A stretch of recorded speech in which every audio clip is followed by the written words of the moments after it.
movie? Did you ever see that movie? I can't remember what's his name. Richard Dreyfuss? No, not right. We started? Yeah, we started. Okay. All right. Welcome back again this week. We're going to continue with the Teachings for Victory, Volume 4, and we are reading right now the real aspect of the Gohonzon. Last week we got through to page 6, I believe. I'm going to pick it up on page 6. Over here on the left-hand column, first column, second full paragraph where it says, well, actually, Nichiren Buddhism. Let me just start at the top. Everybody's with me? Yeah. Page 6, where it says Nichiren Buddhism, right there, dear. Oh, yeah, okay. Nichiren Buddhism. Oh. All right? You ready? Yep. Yeah. All right, here we go. We're going to finish this tonight. Okay. Nichiren Buddhism is a teaching for actualizing, through the power of the mystic law, a world in which all living beings can coexist in harmony and flourish eternally in the latter day. The Gohonzon is the basis of the philosophy, faith, and practice for achieving this. Mr. Toda described the true essence of our lives dedicated to the mystic law from time without beginning, saying, when we observe our original existence of the infinite past, we find that we lived with total freedom in a brilliant realm of purity and joy. Again, the ninth consciousness of what he's describing there. We were all beautiful in spirit and like of mind. His message is that we are all bodhisattvas of the earth who were present at the assembly where the Lotus Sutra was preached and have now appeared in the latter day of the law to fulfill our vow to build such a bright, shining realm in the real world. We are bodhisattvas of the earth who have voluntarily appeared in this world of endless suffering and conflict to hold high the banner of Kosen Rufu and the noble ideals of the correct teaching of Buddhism. Embracing faith in the Gohonzon, we are working for the realization of a peaceful world and the happiness of all humanity.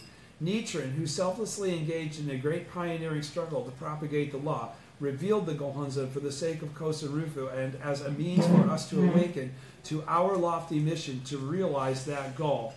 He tells Nichinyo that the Gohonzon is the great mandala never known before that can enable all people to attain Buddhahood. In the first half of this letter, he explains the profound significance of the Gohonzon, thereby emphasizing the importance of having single-minded faith. Okay, we continue from where we left off last week. The banner of propagation of the Lotus Sutra. It is worth noting again that the Daishonin says he revealed the Gohonzon as the banner of propagation of the Lotus Sutra, indicating that the widespread propagation of the law, or Kosen Rufu, was his guiding purpose in doing so.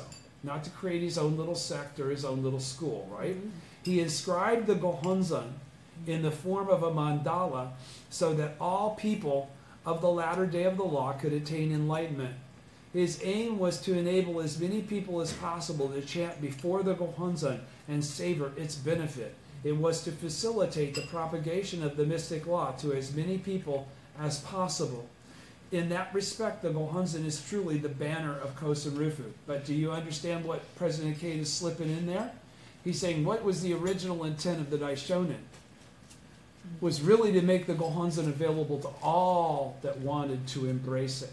Okay, it was never to utilize the Gohonzon as a mechanism of control or hierarchy, or you got to join my group in order to get one. You understand? All right. President Daisaku Ikeda just qualified. Why did the Soka Gakkai start to issue Gohonzons? It was because the function of the Gohonzon is widespread propagation, not the embellishment of Nichiren Shoshu's hierarchical power over everybody. All right? He says, through our efforts to share Nichiren Buddhism with others, we hand the banner of human revolution and karmic transformation to one person after another. We pass that baton on. That's the heritage of the ultimate law of life and death, frankly, right? To raise high the banner, the correct teaching of the propagation of the mystic law in every area and region is to advance Kosen Rufu. So he's saying it's not good enough to just do it where it's easy. You've got to go everywhere. That proud, hopeful, all-encompassing banner is the Gohonzon. When Mr. Toda became the second Soka Gakkai president in May 1951, he initiated, on the top of page 7, he initiated a grand campaign to expand the organization's membership, declaring now is the time to propagate the Gohonzon. He made this decision based on his evaluation of the time. There can be no doubt that his determined faith opened the way for the global development of Kosarufu that we have achieved today. This underscores the profound mission we have to actualize the Buddha's decree. The profound mission to actualize the Buddha's decree. What's he talking about there?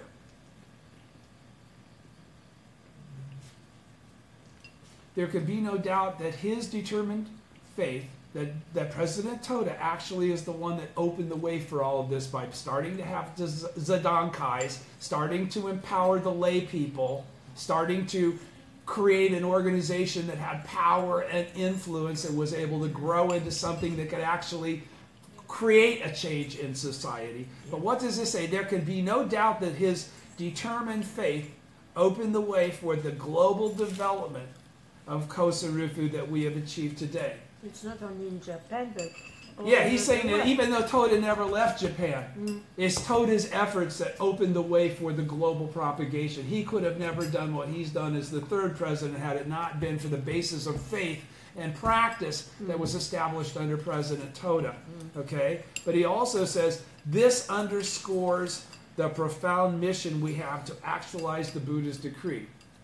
What is he talking about there?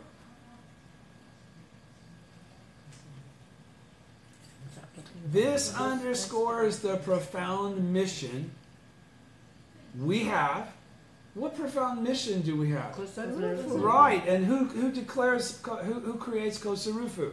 The Bodhisattvas This of the earth. This underscores the profound mission we have as Bodhisattvas of the earth, is what that sentence says.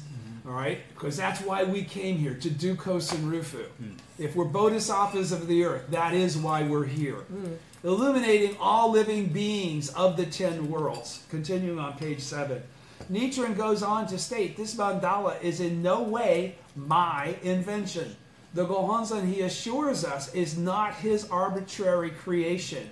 It is the object of devotion perfectly depicting the 5 characters of Myoho Rengekyo, to which Shakyamuni Buddha, seated in the treasure tower of many treasures, and all the Buddhas who were his emanations, were awakened.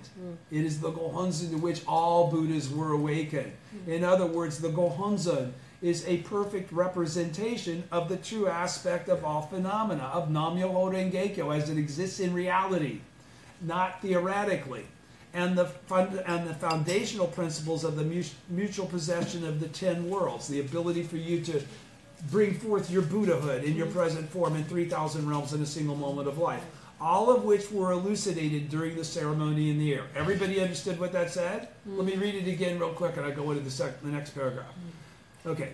Illuminating all living beings of the 10 worlds. Nichiren goes on to state, this mandala is in no way my invention. The Gohonzon, he assures us, is not his arbitrary creation.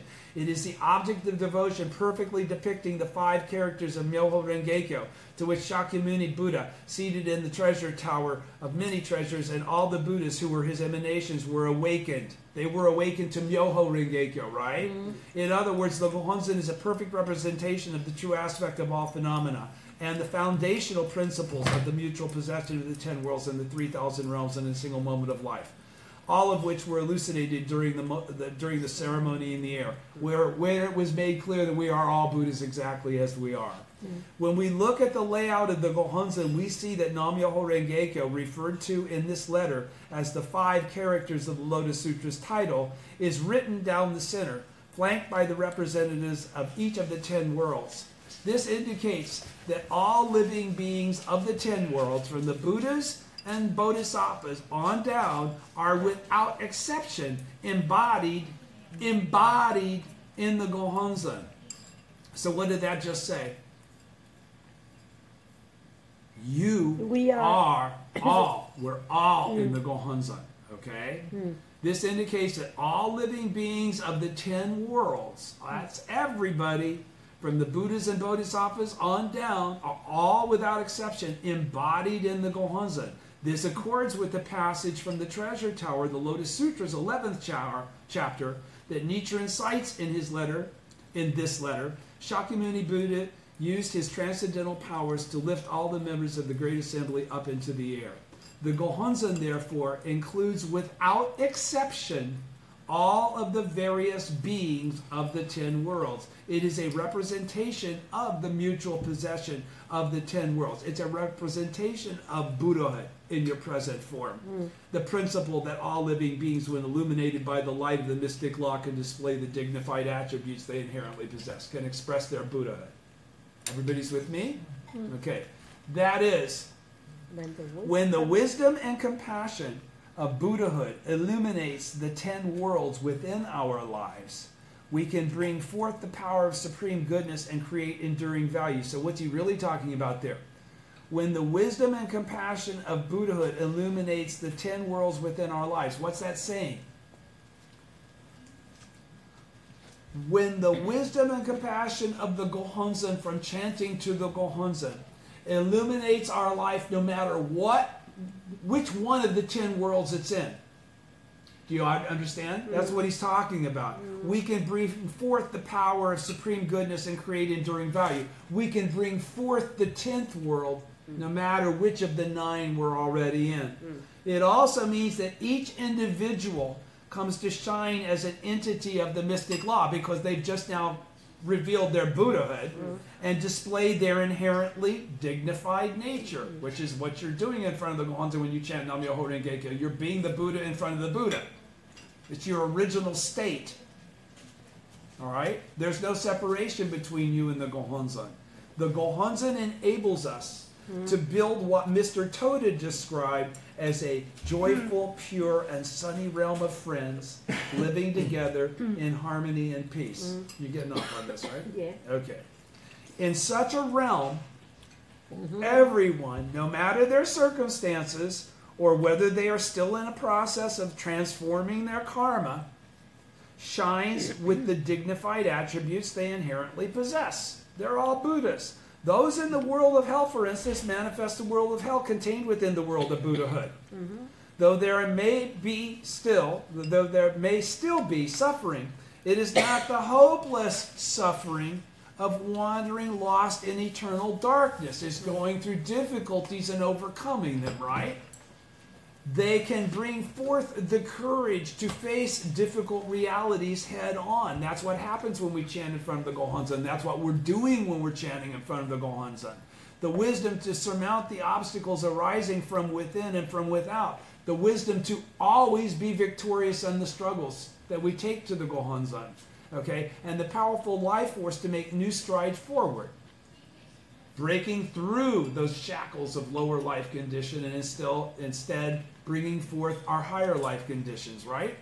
Sufferings become challenges. When we have our Buddha nature engaged, what was making us suffer was actually becomes the firewood of our earthly desires that brings forth our Buddhahood. How often have you chanted and suddenly found that the thing that was making you sad, that was why you were chanting, suddenly you began to realize is your good friend? It actually becomes a source of wisdom to realize, this has taken me to a different place. Yes. Sufferings become challenges. What do we do with challenges? We overcome them. We defeat them. We're victorious over them, right? So sufferings become the source of our benefit, is what this is saying. Sufferings become challenges that aid one's personal transformation and growth. Benefit. A springboard to great development, becoming the Buddha in your present form. Sufferings are not your enemy. They're the only means by which wisdom comes forth in your life. Yes. That's a fact. Okay? Because when you're in happy worlds, you don't think in a deep way. No. You may be grateful. You're saying thank you. You're in a happy mood. You're not really trying to get to the bottom of what this is all about. Yes. We don't try to get to the bottom of what this is all about when we're happy. We try to get to the bottom of it when we're struggling. Yes. We want to know why, Yes. right? We want it to stop. All right? Is everybody with me? Yes. Yes. Illuminated by the 5 characters of Nam-myoho Renge-kyo. You heard what he just said there. The 5 characters of Nam-myoho Renge-kyo. Okay? How many characters are there in Seven. The noble state of, so he's basically saying there's no difference between Myoho Renge Kyo and Nam-myoho Renge Kyo when we speak of it in the vernacular of the latter day. Yeah. Okay? So, illuminated by the 5 characters of Nam-myoho Renge Kyo, the noble state of life that is one with the mystic law, Buddhahood, functions vibrantly even in the world of hell. Illuminated by 5 characters of Myoho Renge Kyo, even hell becomes Buddhahood, is what that's saying. Meaning the sufferings of hell is thereby turned around completely, because it's now become a resource for growth. While in prison, and again, don't, you know, when we talk about this and we think about our little sufferings, I mean, think about Daisaku Ikeda has had to go through. He didn't have to go to prison necessarily, although he did go to prison for a week or two back in the 60s. But I'm saying he didn't have to experience what President Toda did, and he didn't have to, and they didn't have to experience what President Makaguchi did. But the absence of suffering is not necessarily the goal, okay, as it relates to circumstance. It's life condition that you're trying to instill. In other words, these events are not suffering. Life condition, okay. The event is not the thing that's the suffering. It's the life condition created by the event that is the suffering. Do you follow? Yes. Okay, so when you change your life condition, the same event goes from being a source of suffering to potentially the source of great victory and happiness. Yes. All right? I know for myself, all of my biggest problems are the reason I'm as happy as I am today. Because I had to challenge all of them. I had to face who I really was. I had to face what I was really doing. I had to do human revolution to make that stop. Okay? That was good. That wasn't bad. So you say, again, while in prison, he's going to try and give you a better example than I just did. While in prison, the founding Soka Gakkai president, Tenesaburo Makaguchi, serenely wrote, "Concentrating intently on my faith is my work right now. If I can do that, I am not the least bit anxious, even though I'm in prison and I don't know if I'll ever get out and my health is failing me. Depending on one's frame of mind, even hell can be enjoyable." So he's qualifying. It's based on your life condition.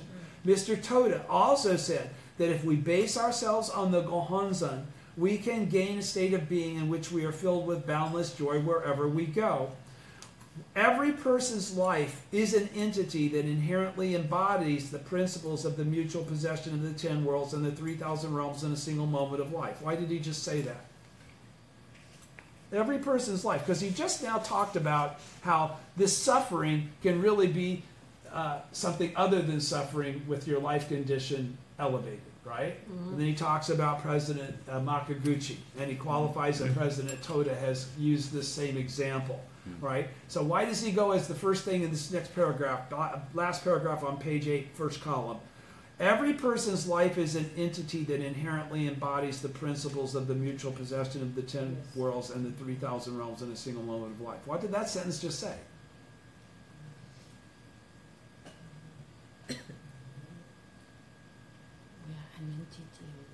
You're all Buddhists. Well, yeah. Okay, so he's saying basically, when you're in this circumstance of suffering, it doesn't change the reality that you are the Buddha. Okay? Do you understand? He's saying, right after he's just discussed what President Makaguchi and President Toda have said about this situation, he emphasizes you. Every person's life, he's encouraging you. Not just those 2 great leaders. Every person's life is an entity that inherently embodies the principles of the mutual possession of the 10 worlds. That's Buddhahood. And the 3,000 realms in a single moment of life. That's Buddhahood. In essence, every person's life is perfect and complete. Complete, not incomplete, not imperfect. In essence, every person's life is perfect and complete. There is nothing extraneous to be subtracted. There is nothing extraneous to be subtracted and nothing lacking that needs to be added. That's what he's saying. That at this point of time, whenever we're in this circumstance, we're always looking for something that we need to change or something that needs to be added. It's really only our life condition. The circumstance doesn't matter. That's the point that he's making. Every person's life contains the Buddha nature. All right. In essence, every person's life is perfect and complete by virtue of that. And that there is nothing that needs to be added or subtracted from that life of the Buddha, is what he just said. No existence is without its joys and sorrows, its ups and downs. And no matter how we might try, we cannot avoid the universal sufferings of birth, aging, sickness, and death. We cannot avoid. We cannot avoid them. So it's best hard we to don't be experience down it. when We you are- don't experience them as sufferings. This is the point. But when you are in the hospital and you are suffering the hell, Why are it's you difficult. suffering? Okay, but okay. No? Again, no, it's not. Ah. It depends. What if you're in the hospital and you're suffering in hell? Why are you suffering? What are you in the hospital suffering in hell for? That you have. What has made that suffering in the hospital hell? The bad cells, the bad cells. that Yeah, are yeah, the sickness, gene- the whatever. But again, Yeah. again, Good the cells, point is that for example. how you experience whatever that is based on your mind. It's not based on the physicality But of your if you have body. a No, they'll low, give you. They're going very to give low you life meds. No. condition. Okay, then that means you haven't been chanting Daimoku and you didn't go in there as the So Buddha it as means the if you first change place. Daimoku with faith, you don't have a low life condition. That's what we would normally qualify as, yes. But yes, but if you are suffering because of a very bad disease, your life condition cannot be high. Again, if it's calm, if it's sustaining faith in the Gohonzon, if it's not afraid, that's a high life condition. As high as it can be before you die. Yes, dear. This isn't about, when I talk about high life condition, I'm not saying, hey guys, you got another joke? No. No, I'm not talking about that. No, but it that's means, a very you are not, shallow. No, I'm not talking about that. I'm talking about a profound state of life that is not deterred by the circumstances that it's experiencing in any given moment, because it understands each moment as being momentary. Okay? It's the wisdom of the Buddha that allows you to have this life conditions and serenity. He's talking about the serenity of the 10th world, not theoretical, but actual. So if you haven't experienced it actually, you wouldn't know what he's talking about there. This is actual Ichinen Sanzen he's referring to, not a theoretical construct of understanding the teaching. This is having incorporated in your life so that you have that confidence. And when you feel that suffering, you're not freaked out by that. When I call pain suffering, okay? Pain can be Physical. felt. Yes, of course, but my point is that it can you can feel the same physical feeling can either bring you distress and panic and fear, or it can be just something that you fold over in the life condition that you have. I mean, women do it in childbirth all the time. Okay?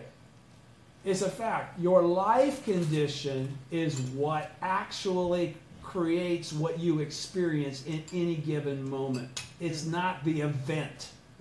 This is saying, regardless of the event, your life condition can be in a state whereby there is not what we would consider actual suffering, because you're experiencing joy even though you're feeling pain. Have you never felt that? Have you never experienced that? If you feel pain, do you automatically can't get out of it? Does your mind have no control over pain? All the time, I think. Because Exactly. For a long time. Exactly. When It's you have already kids proven. to raise by Exactly. yourself, you know. Exactly. This is my point. So And then, then is I was the it mother the and the event father. or is it the life condition Ah, you're experiencing? Just this, it's good enough for a lifetime. Raising kids. Yeah, but Difficult. it's very difficult. There are many things that are very difficult. Going through the terminal disease is difficult. Going through the loss of a limb or anything that you could imagine that would be something that would require a great challenge can be considered difficult. Okay? But none of it is an impossible difficulty. This is the point. Your life condition can overcome physical pain. Do you acknowledge that? You don't believe that? Well, you forget about yourself at some points because you have to go ahead. You can say it You on can that. stand So any kind of thing sometimes. okay. You have it in a second You don't think state. chanting Daimoku would change or have anything to do with this? This is really what you're challenging right now, whether you're believing in what you believe it or not, whether you understand that or not. When I'm reading what Daisaku Ikeda is talking about, do you disagree I with went that? through difficult things before coming to this faith. So did everybody. What's that got to do with anything? That isn't the point. The So to point be is attaining conscious- Buddhahood in your present form. It's not getting through difficult times. Everybody, in life goes through difficult times. Birth, old age, sickness, and death happens to everybody, whether they practice this Buddhism or not, right? Right. Right. Yeah. Yeah. So I don't understand your point. What is your point? I'm going to reread this paragraph, then you tell me your point. Okay? Okay. Maybe I'll understand why you have that look on your face. Every person's life is an entity that inherently embodies the principles of the mutual possession of the 10 worlds and the 3,000 realms in a single mode of life. We've already qualified that saying everybody is a Buddha, right? Has the potential to bring forth their Buddha nature. He's saying, in essence, every person's life is perfect and complete. There is nothing extraneous to be subtracted. Okay, nothing you have to change to get rid of in order to be happy. Okay? And nothing lacking that needs to be added. Okay? No existence is without its joys and sorrows, its ups and downs. What did that just say? Zero human life forms ever experience no ups and downs. Okay? So he's saying that's functional, that's built in, that's blocked in no matter what. That's part of being a human being, right? That's why we have 10 worlds as a human being, rather than maybe the only top 5. All right?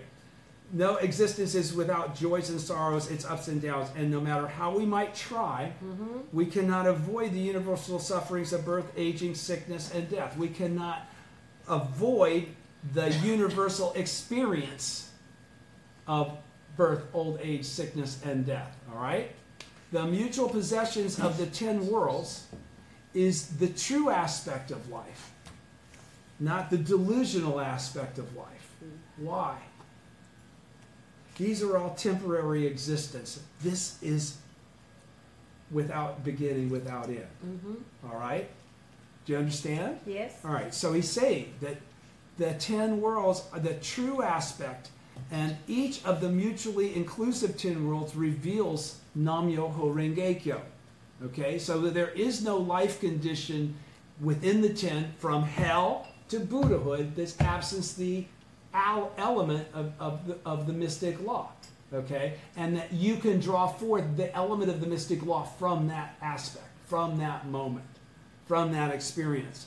The Gohonzon and faith in the mystic law. So he's saying the Gohonzon and faith in the Gohonzon, faith in Nam-myoho Renge-kyo, enable us to draw out the supreme life state of the mystic law and firmly establish it in our being, regardless of what we're experiencing.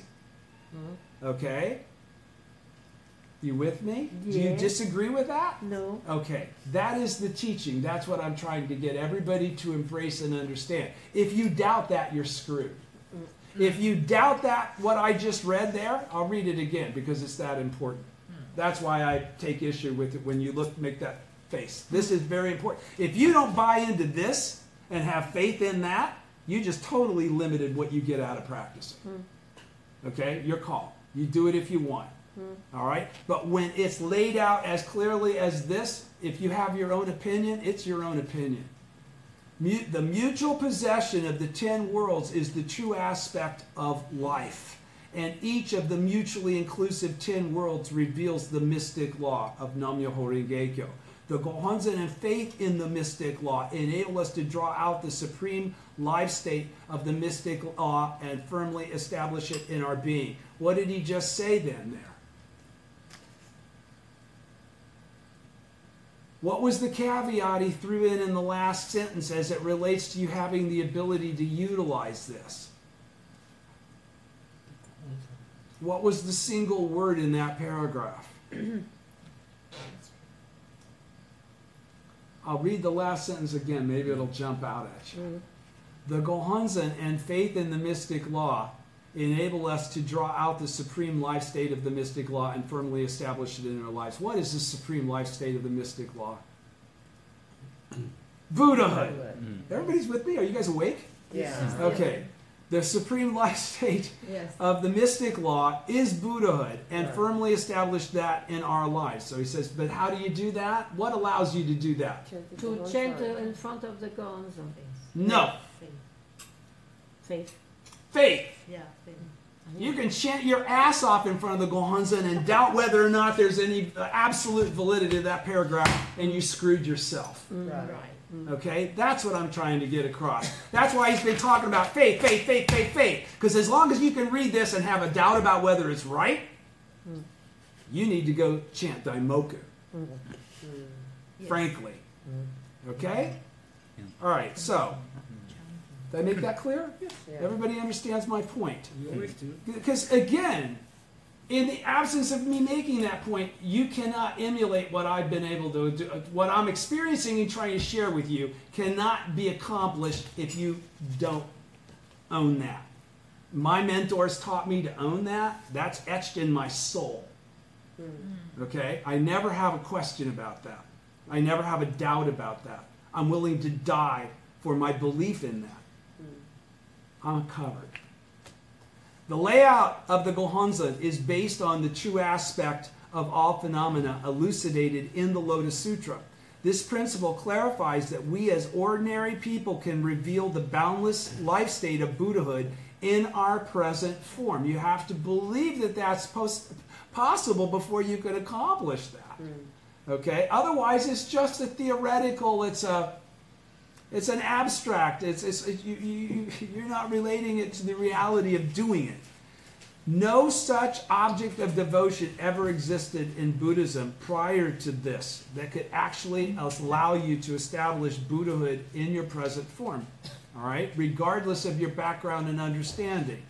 Though there were many significant depictions of Buddhas and Bodhisattvas in paintings and sculptures, there was no mandala embodying the principle of the mutual possession of the 10 worlds that enabled ordinary people to attain enlightenment until Nichiren Daishonin inscribed the Gohonzon. Nichiren Daishonin was the first to reveal the Gohonzon that illuminates, why does he say that illuminates? That brings forth and qualifies as being there the dignified attributes that we inherently possess. The 10th world is already there in our life. An object of devotion for the enlightenment of all humanity. The Gohonzon was truly the great mandala never before known, depicting the realm of a truly humanistic Buddhism. Continuing on page 8, second column. Avoiding slander of the law and evil friends. The Daishonin then goes on to say that since Nichinyo is chanting before this great mandala never before known, she will experience immense benefit in both present and future existences. That is, enjoy happiness in this life and protection in the next. This great Gohonzon exists for you, he is saying. How deeply these compassionate words must have reassured Nichinyo, dispelling all her worries and anxieties about life in the evil age of the latter day. Fervent faith that continues to sincerely seek and embrace the Gohonzon is essential in order to savor such great benefit. That is why Nichiren urges Nichinyo to ward off slanderers of the law and evil friends who undermine and destroy people's faith. He says this is the meaning of the Lotus Sutra's passage, thrust aside evil friends and associate with good companions. So those who might make you doubt that paragraph or give you pause or reason to question that paragraph, you should try to disassociate yourself with them. There's no reason to let them have an influence on you. You put yourself in that position if you do. Continue on page 9, first column. The Gohonzon exists within us. And that's really the point of this whole Go show, is to say it's not the scroll.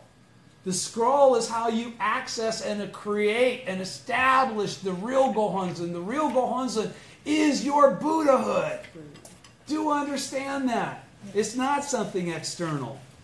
The Gohonzon exists within us. Never seek, going back to the Gosho, never seek this Gohonzon outside yourself. So you're not seeking it by looking at it in the Butsudan.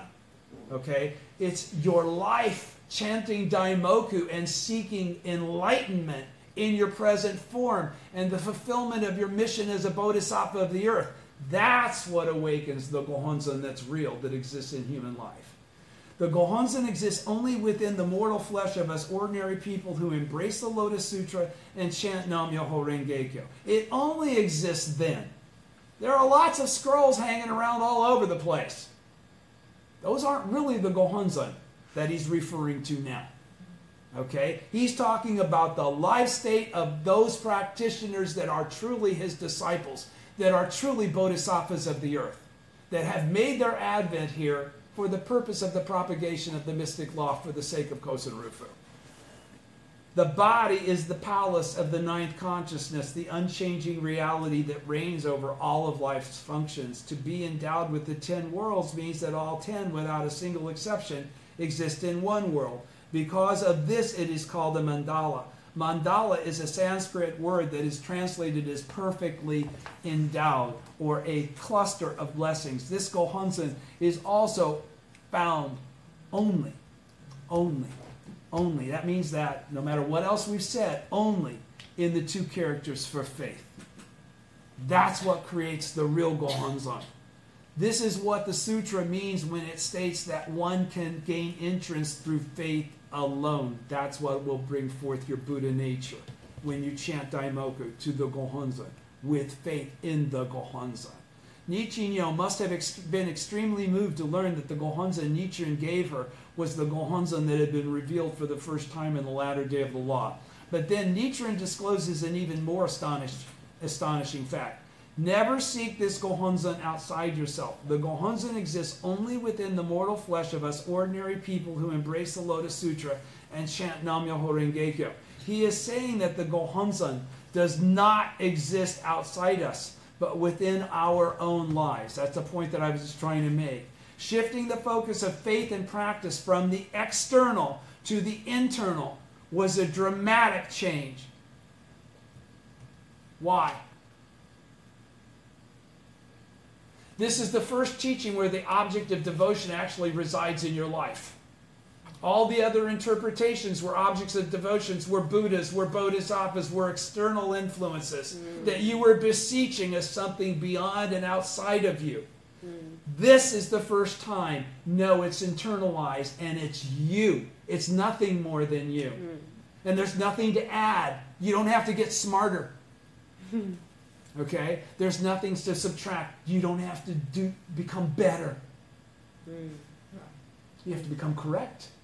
There's no separation between good and evil. As long as we want to keep putting everybody on the good and evil team, they will always be separated. There will never be a simultaneity of causality. Do you understand? If you look at it the way you're qualifying, you really don't understand what we're talking about.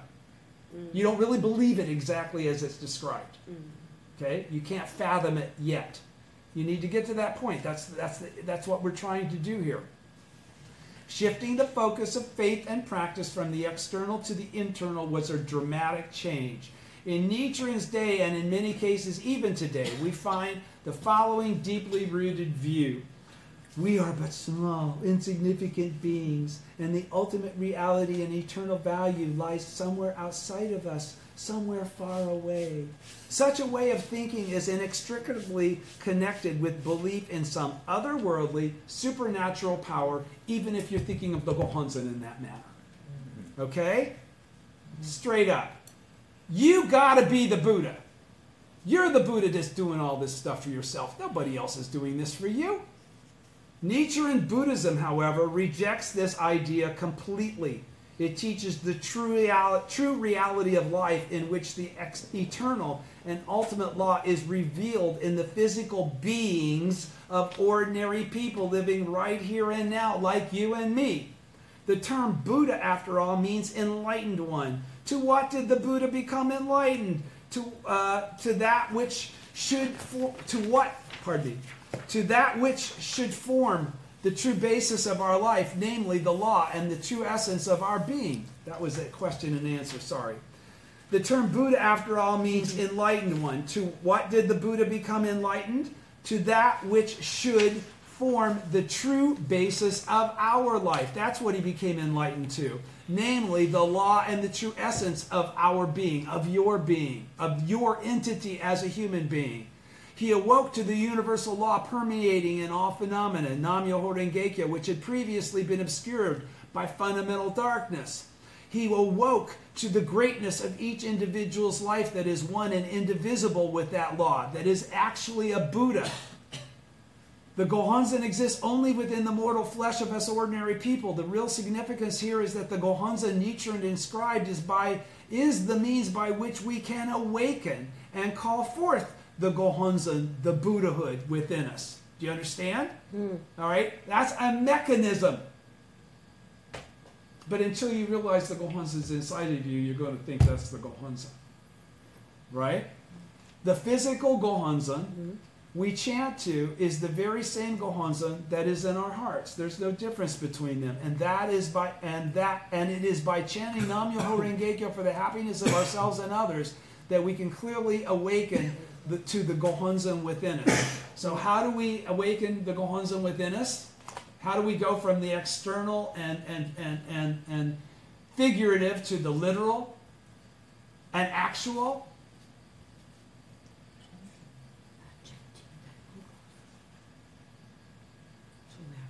Yeah, we chant Daimoku, but what do we chant Daimoku about? To make it clear. Yeah, we want to make it clear, but why do we want to make it clear? Because we are obstructed by. Yeah, but we're okay. Yeah, we want to bring forth our Buddhahood. But why do we want to bring forth our Buddhahood? To be a Buddha in your present form. Yeah, but why do we want to be a Buddha in our present form? Because it was the advent we No. took over. No. To encourage people. Exactly, to prove, to lead show other them that, people that okay. they are as well. This is the key. So he's saying, Nam-myoho Renge-kyo for the happiness of ourselves. And he says, okay, the physical Gohonzon we chant to is the very same Gohonzon that is in our hearts. And it is by chanting Nam-myoho Renge-kyo for the happiness of ourselves and others that we can clearly awaken to the Gohonzon within us. I wanted to say this because I want to qualify again. If we're only chanting to this Gohonzon for our own benefit, okay, we are not going to awaken our Buddha nature. Because a Buddha doesn't just chant for themselves. You don't have your 10th world going if you're only chanting for yourself. Okay? So what he's saying here is that for the happiness of ourselves and others that we can clearly awaken. So when we start to chant as bodhisattvas of the earth for the sake of Kosen Rufu, because that's when you're chanting for the sake of yourself and others. That is chanting for the sake of Kosen Rufu. Do you understand what I'm saying? Yes. And why I made the qualification. In another letter to Nichinyo, he writes in a similar vein, when I ponder where this treasure tower chapter is now, I see that it exists in the 8-petaled lotus flower of the heart within the breast of Nichinyo. Both within the mortal flesh and in the 8-petaled lotus flower of the heart means within the depths of one's own life. I think you can all fathom that, right? Still another way Nichiren describes our inner being is the palace of the ninth consciousness, the unchanging reality that reigns over all of life's functions. The ninth consciousness, also the Amala consciousness or pure consciousness, is often referred to in Buddhist texts as the mind king or the ruler of the mind, indicating the fundamental entity, the original state of the mind. The fundamental entity of the mind itself, the original state of the mind. You understand? The ninth consciousness is the original state of the mind. The unchanging reality means the ultimate truth, free from all delusion. Since the mind king dwells in this unchanging reality, our immortal bodies are called its palace. In reply to Kyoho, the Daishonin writes, I, Nichiren, have inscribed my life in Sumi ink, so believe in the Gohonzon with your whole heart. He is saying here that he has inscribed in the form of the Gohonzon the life state of Buddhahood that he has attained as the votary of the Lotus Sutra, a life state that is identical with the unchanging reality of Kuan. All right? The Gohonzon is, or the ninth consciousness, right? The Gohonzon is in the form of a mandala. The Sanskrit term mandala has also been translated into Chinese as perfectly endowed and a cluster of blessings. It means a trove of infinite benefit that we can draw from and enjoy freely when we activate our Buddha natures in the manner that we do it, which is to not just practice for ourselves, but to practice for the sake of the law, which is Kosarufu, right? Mr. Toda said Nichiren Daishonin's life is Nam-myoho Renge-kyo. So our lives as his disciples are also Nam-myoho Renge-kyo. You got to buy into that when that's a fact. On another occasion, he declared, when we embrace faith in the mystic law, the fundamental power of Nichiren Daishonin wells up in response from within our beings, and we too reveal our true self, that is, our true enlightened nature that is one with the eternal, unchanging truth. I got a big star there. Why have I got a big star there? What did that paragraph just say? Is there another place to find this in the teaching? No. Did the priests ever teach this? No. This is Mr. Toda said. When he goes back to Mr. Toda said, he's saying this understanding of the Buddhism of sowing is our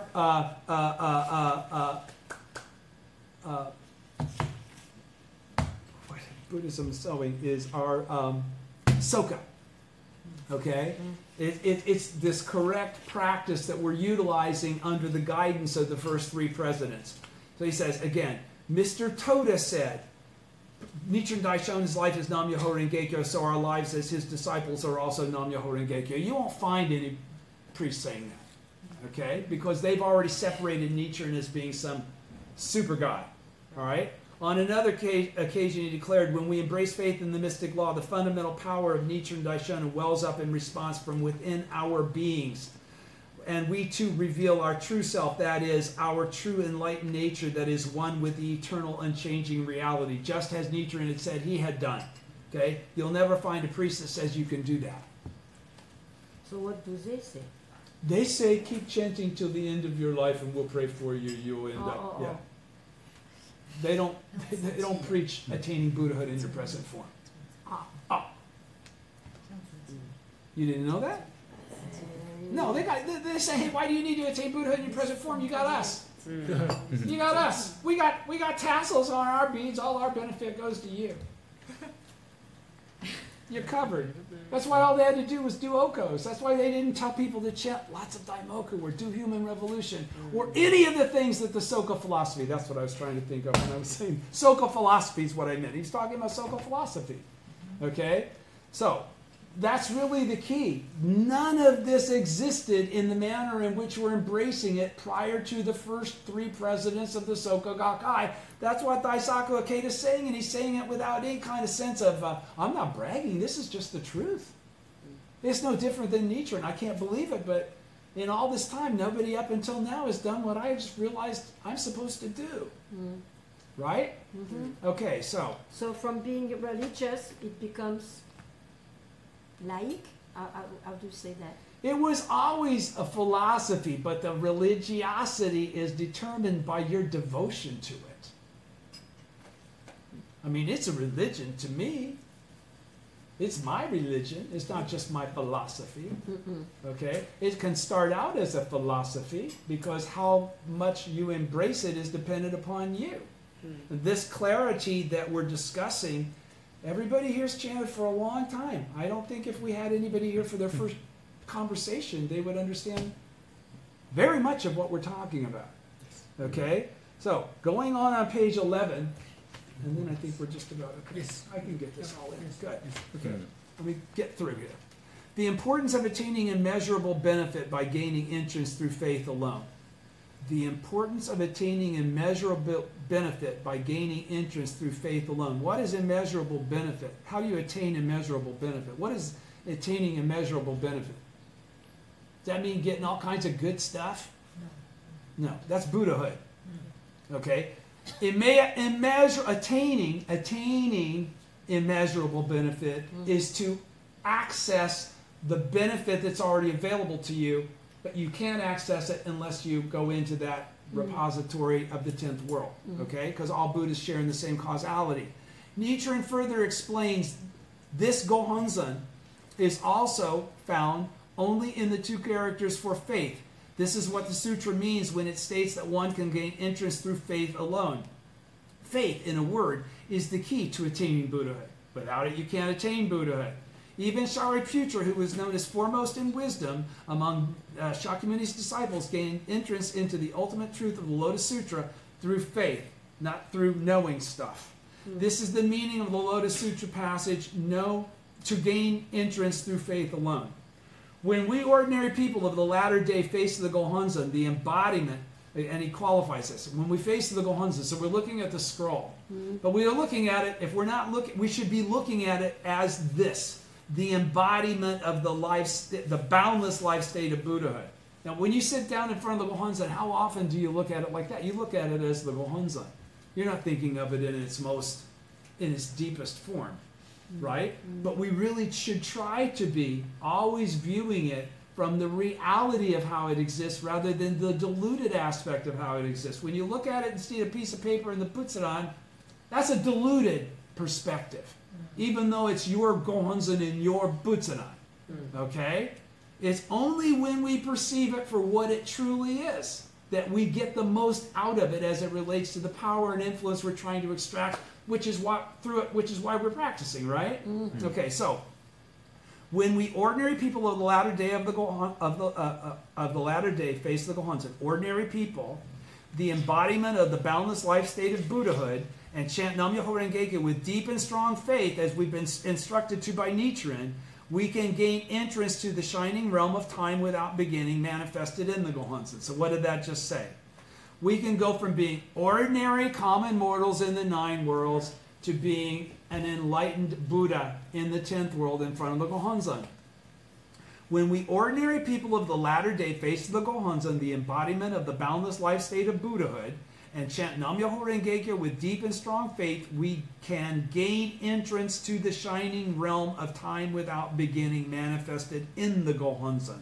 And he says, we are able to, but it's up to us as to whether or not we are able to. All right?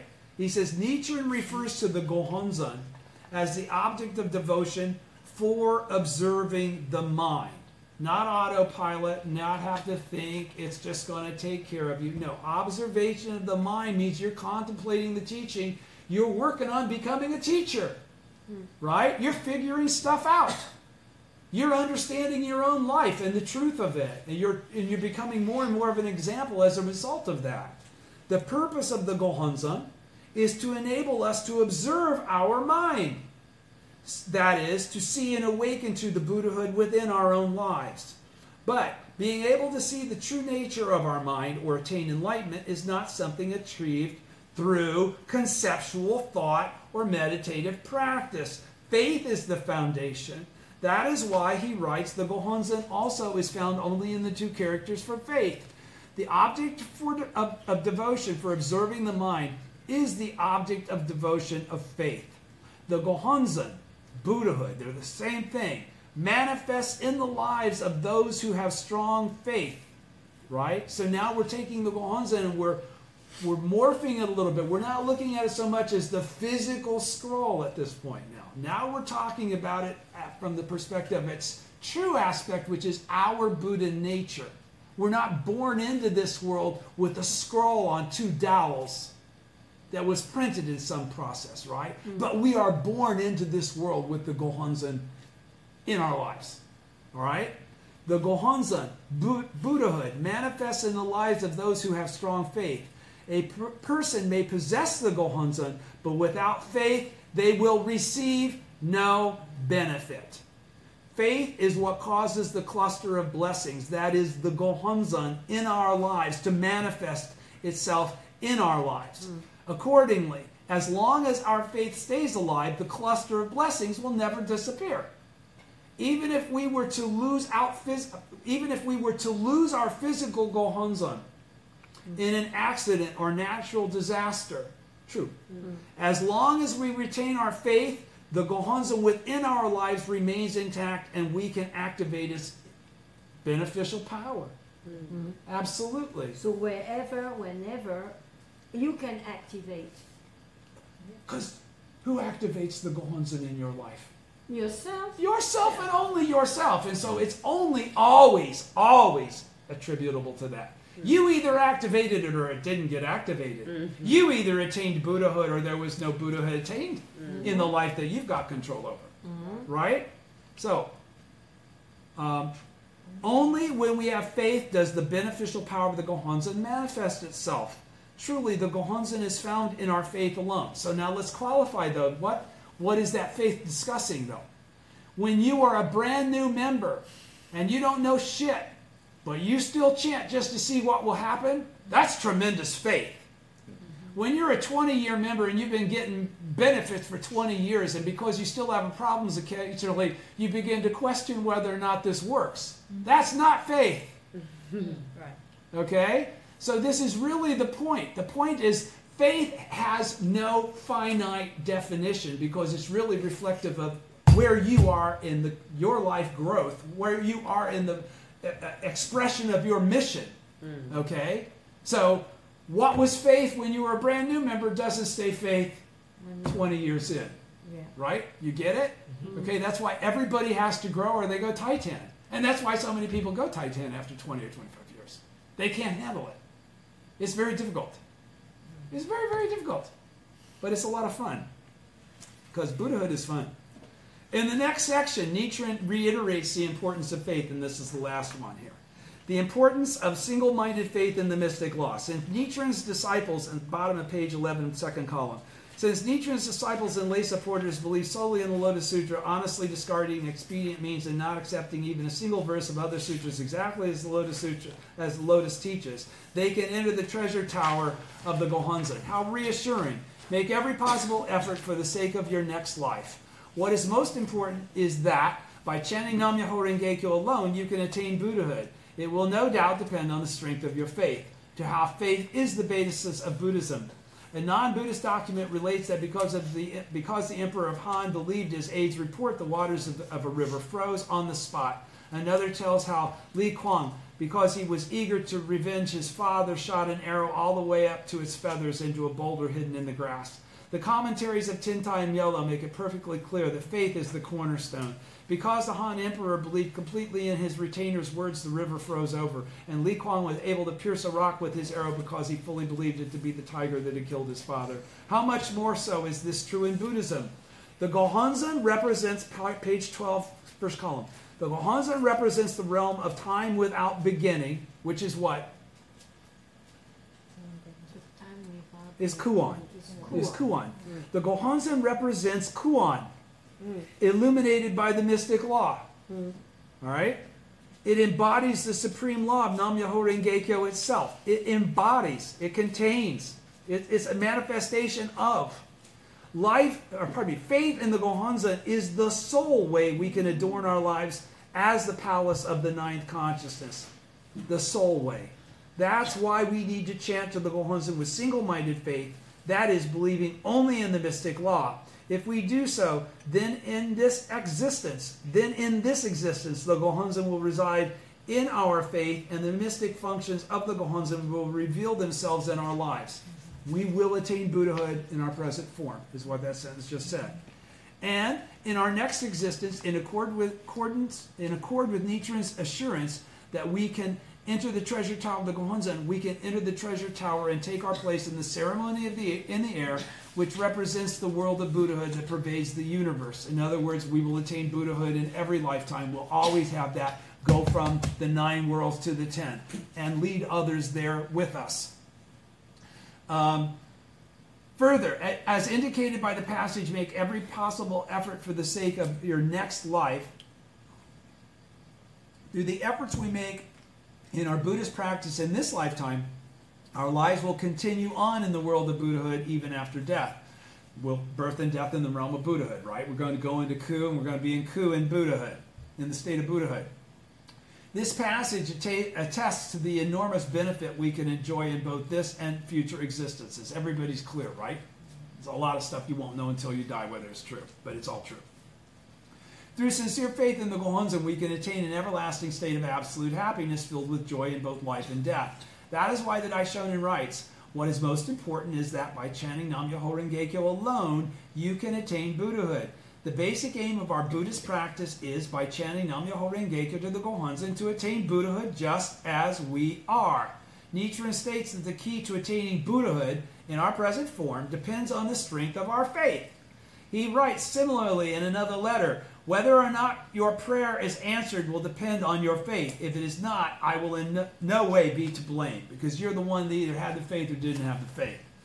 The power of our faith and practice activates the power of the Buddha and the law embodied in the Gohonzon, bringing forth benefit in our lives. Clear? Faith is the foundation. Strong, vibrant faith is the powerful engine for action and practice. Nichikan, a great restorer of Nichiren Buddhism and who inscribed the Gohonzon we chant to, wrote, if you have faith in this Gohonzon and chant Nam-myoho Renge-kyo, even for a short while, no prayer will go unanswered, no offense unexpiated, no good fortune unbestowed, and no righteousness unproven.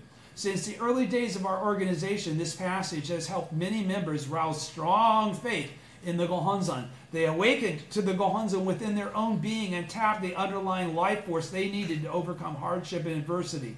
No prayer based on faith in the Gohonzon will go unanswered. Fact, period, end of subject.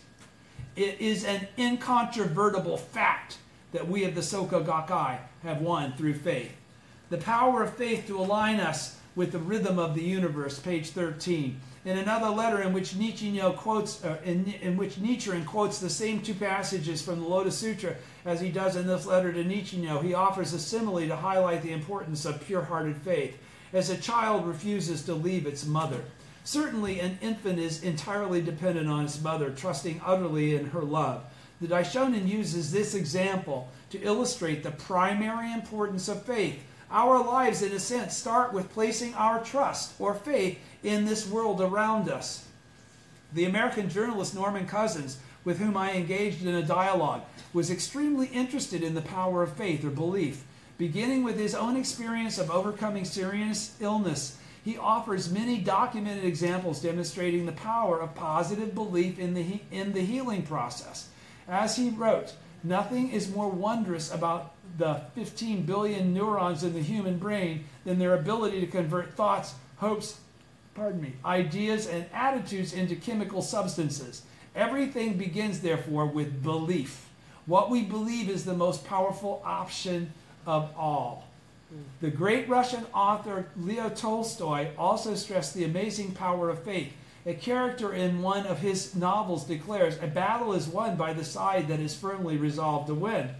And one must believe in the possibility of happiness in order to be happy. Faith is the indispensable foundation of human existence, and the path of our lives is decided by how strong or weak our faith is, and Nichiren's teaching is this from day one. Okay? This isn't drawing from other philosophies. In the present letter, the Daishonin cites two examples from Chinese history. First, he refers to the Emperor of Han, Emperor Guangwu of the latter Han dynasty, who, when he was still a general, believed his minister's report that a river had frozen over and his troops could cross it. In fact, the river hadn't frozen over, but in response to Guangfu's belief it froze, he and his troops successfully crossed. The second example is Li Kuang, a general of the former Han dynasty, who so firmly believed that a stone he saw was a tiger that had killed his father that he shot an arrow and pierced the stone. Nichiren declares that the power of faith in Buddhism is even more extraordinary. Strong, unwavering faith in the Gohonzon will freeze the turbulent river of the sufferings of birth and death and pierce the stone of darkness or ignorance.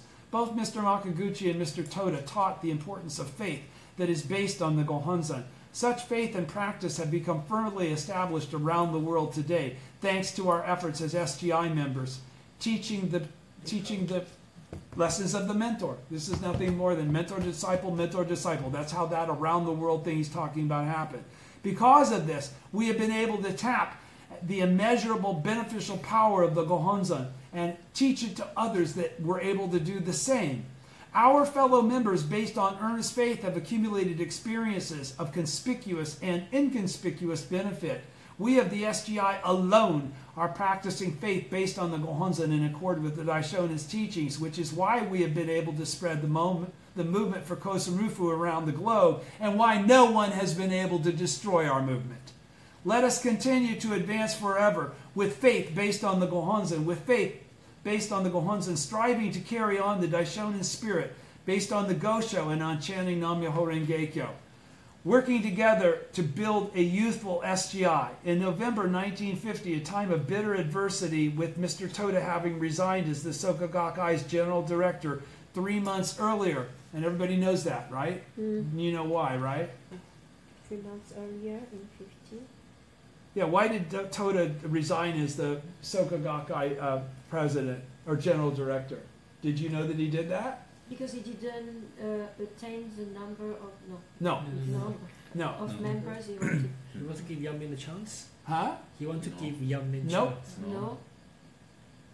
I He think was that's sick? because No, he wasn't sick? So no, because he was sick. But I think that's a lot of people around him push him to retire? to be retired. Okay, here's the deal. I'll take a couple seconds just to explain this. Once again, we're talking about November 1950. Okay? All right, so what happened is that he's come out of prison, he's reorganized the Soka Gakkai as the Soka Gakkai, but he's also got still a lot of teachers in it, right? And he's reestablished the credit union that he established a credit union which would allow people to put money in, and then that money would be loaned out to other people. There was some sort of a downturn in the economy, and he didn't have enough to cover, Bankrupt. and he lost the face. He didn't go bankrupt, but he lost face as it related to. So he was a low life condition. He wasn't in low life condition, but everybody was attacking him anyhow. But yeah. Okay, so since everybody's attacking him, and now they're going to blame the Soka Gakkai for something that he's involved with, so he just says, I'm out then, to pull me out then, okay? And so that's actually what occurred, right? Okay, so, and you can imagine that everybody was bummed out, right? So, in November 1950, a time of bitter adversity, okay, because everybody's attacking us because they all think we're commies, okay? We're growing faster than anything else in Japan and freaking the shit out of everybody, especially the ruling class, okay? And Mr. Toda has now been taken down. The organization's very survival hanging in the balance, because if he would have gotten shaky, if he would have remained steadfast, everything would have crumbled around him, because he's the example, the glue that's holding this young entity together, right? But that's also right when he met Daisaku Ikeda. Right. Okay? Do you understand that? President Ikeda writes, I stood up in faith with fierce resolve. What did he have faith in? He had faith in his mentor. All right? As Mr. Toda's direct disciple, which is what he considered himself. And as a youth, believing in the infinite power of the Gohonzon. And when you're young and you believe in the infinite power of the Gohonzon, there's nothing you can't do. Really nothing. Everybody jump on it while you can, while you still have youth. I initiated a struggle to turn the situation around. He took it upon himself to support his master, Mr. Toda, and his master, the And Daishonin. at that time he said he will have more, that's have what- more members than Right, I would, the number of members. Exactly. If I haven't It's at done that at least time. 750,000 Yeah, households, yeah, throw yeah, my yeah. ashes. Don't have a funeral, throw my ashes. But that was after 1950, by the way. That was after they had kind of pulled some shit together when he knew they're going to make it. Because I initiated a struggle to turn the situation around. On November 17th, one day, and someday I'll read you I'm going to read the Human Revolution, the old Human Revolution. On November 17th, one day before the 20th anniversary of the Soka Gakkai's founding, I wrote in my diary, deeply realized the necessity of courageous faith. In the end, our powers of faith and practice determine everything.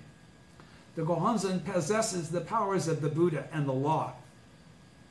Only by our own faith can we prove, test, and acquire the great power of the supreme law embodied in the Gohonzon. I was 22 when I penned that entry. In the more than 60 years since then, I have demonstrated the validity of faith based on the Gohonzon. They've tried to throw me off. They've attacked me in every way. The Soka Gakkai is still going. and I'm still alive. I have demonstrated the validity of faith based on the Gohonzon for all the world to see. Under my leadership, the Soka Gakkai is one through the power of youth, through the power of the shared commitment of mentor and disciple, and through the power of faith. Mr. Toda always said there is no power stronger or greater than faith. Let's make fresh strides forward through powerful dynamic faith with vibrant, youthful energy. Let's expand our state of life in the sphere of victory, happiness, and justice. Join with me in proudly raising high the banner of Kosen Rufu once again and continuing to build a youthful SGI toward a new age of humanism. Thank you so much, and next week we'll start on page 17, the four virtues and the 4 debts of gratitude. Thank you. Thank you.